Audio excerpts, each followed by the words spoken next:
கண்ணியத்திற்குரியவர்களே, அல்லாஹ்வின் நல்லடியார்களே, நபிகள் நாயகம் ஸல்லல்லாஹு அலைஹி வஸல்லம் அவர்கள் இந்த உம்மத்தை பார்த்து சொல்லுகிறார்கள், நீங்கள் கவலைப்பட வேண்டாம், அன ஃபுர்துக அலல் ஹவுத் என்று சொன்னார்கள். நாளை மறுமையிலே உங்களுக்காக வேண்டி நான் காத்து கொண்டிருப்பேன். ஆறுதலாக சொன்னார்கள், நீங்கள் பயப்பட வேண்டாம், நாளை மறுமையிலே நான் ஹவுதுல் கௌதர் தண்ணீர் தடாகத்திற்கு முன்னால் நின்று உங்களை நான் எதிர்நோக்கி கொண்டிருப்பேன் என்ற நான் என்ற வார்த்தையை நபிகள் நாயகம் ஸல்லல்லாஹு அலைஹி வஸல்லம் அவர்கள் சொல்லிக் கொண்டிருந்தார்கள்.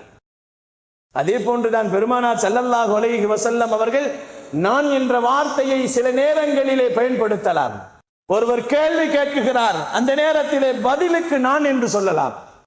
இது குற்றமாக பிடிக்கப்படாது என்று சொன்னார்கள் பெருமானார் ஸல்லல்லாஹு அலைஹி வஸல்லம். ஒருமுறை பெருமானார் ஸல்லல்லாஹு அலைஹி வஸல்லம் சபையிலே கேட்டார்கள், மன் அஸ்ஹபு, யார் இன்றைய தினத்திலே நோன்பு வைத்திருக்கிறார்கள் என்று கேட்டார்கள்.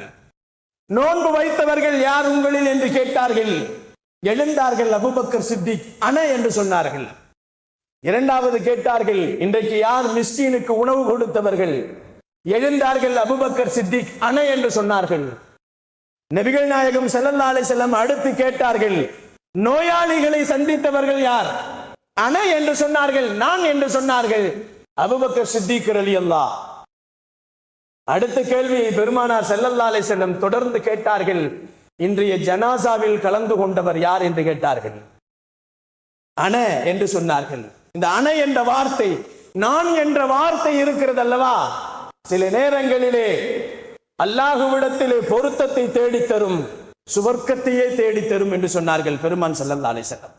நான் என்ற சொல் ஒரு மனிதனை சொர்க்கத்தின் பக்கமும் கொண்டு செல்லும், நரக படுகுழியிலும் தள்ளிவிடும் என்று சொன்னார்கள்.